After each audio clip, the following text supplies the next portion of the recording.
The production of too many useful things results in too many useless people. The philosophers have only interpreted the world in various ways. The point, however, is to change it. Workers of the world, unite. You have nothing to lose but your chains. Religion is the opium of the people, the history of all hitherto existing. Society is the history of class struggles. Capital is dead labor, which, vampire-like, lives only by sucking living labor, and lives the more labor it sucks. From each according to his ability, to each according to his needs. The ruling ideas of each age have ever been the ideas of its ruling class. Surround yourself with people who make you happy, people who make you laugh, who help you when you're in need. The theory of communism may be summed up in one sentence. Abolish all private property.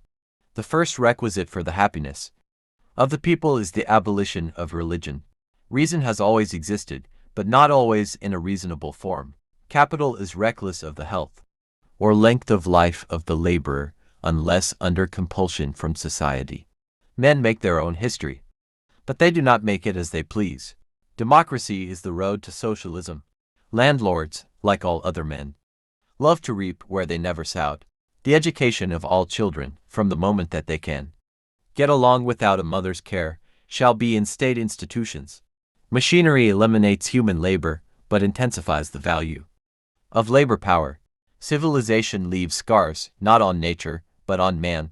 The rich will do anything for the poor but get off their backs.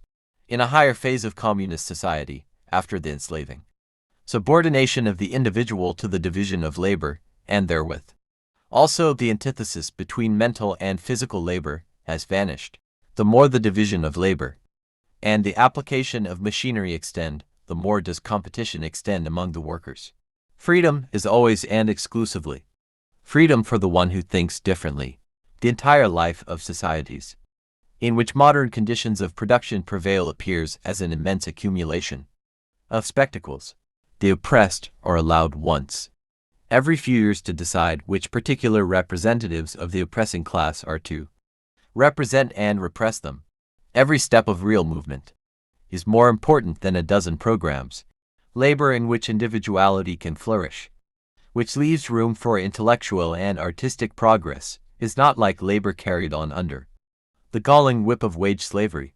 The human being does not create himself, rather, he is created. Revolutions are the locomotives of history. Capitalist production, therefore, develops technology and the combining together of various processes into a social whole. Only by sapping the original sources of all wealth, the soil and the laborer,